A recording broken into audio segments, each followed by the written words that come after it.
미국 연준에서 금리를 0.5% 올리면서 주택담보대출 이자가 앞으로 7%까지 상승한다는 전망이 나오고 있습니다. 최근 많은 부동산 전문가들은 금리 인상에도 불구하고 집값은 하락하지 않을 것이라고 말하고 있는 상황입니다. 하지만 만약 금리가 예측대로 급격하게 상승한다면 집값은 과연 어떻게 될까요? 결론부터 말하자면 금리가 올라가면, 특히 금리가 급격하게 올라가면 집값은 폭락하게 됩니다. 또한 금리가 급격하게 올라 집값이 폭락하게 되면 영끌족은 파산할 수밖에 없습니다.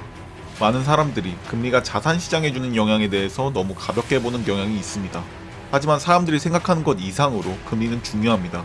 금리 인상이 자산시장에서 자산의 가격에 치명적인 영향을 주는 이유는 금리가 오르면 대출이 줄어들게 되고, 대출이 줄어들면 시중의 통화량이 감소하기 때문입니다.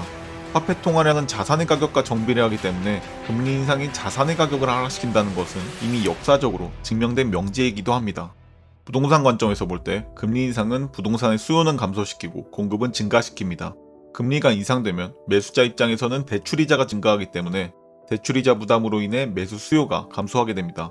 공급 관점에서 볼 때 금리 인상은 주택담보대출을 끼고 집을 소유하고 있는 매도자들에게 보유 부담을 증가시켜 매도 압력을 증가시킵니다. 매도 압력 증가로 인해 매도 물량이 늘어나면 주택 공급 증가로 이어지게 됩니다. 이렇듯 수요는 감소하는데 공급이 증가하면 집을 사려는 사람은 적은데 시장에 매물은 쏟아지기 때문에 매도자들 사이에서 매도 경쟁이 일어나면서 가격은 폭락하게 됩니다.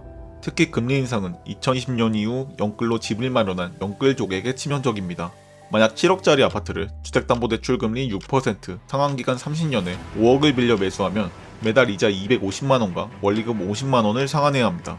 과거 5년간 약 40%가 하락한 음마아파트의 사례를 적용해 7억짜리 아파트가 5년간 40%, 2억 8천이 하락했다고 가정해보면 이미 2억 8천이 하락했고 60개월 동안 250만원씩 1억 5천의 이자를 상환했기 때문에 무려 4억 3천의 손해가 발생하게 됩니다. 5년간 4억 3천의 손해가 발생하면 대부분의 사람은 파산하거나 손해를 회복하기 힘든 상태에 빠집니다. 이렇듯 금리 인상은 영끌족에게 더 치명적일 수밖에 없습니다.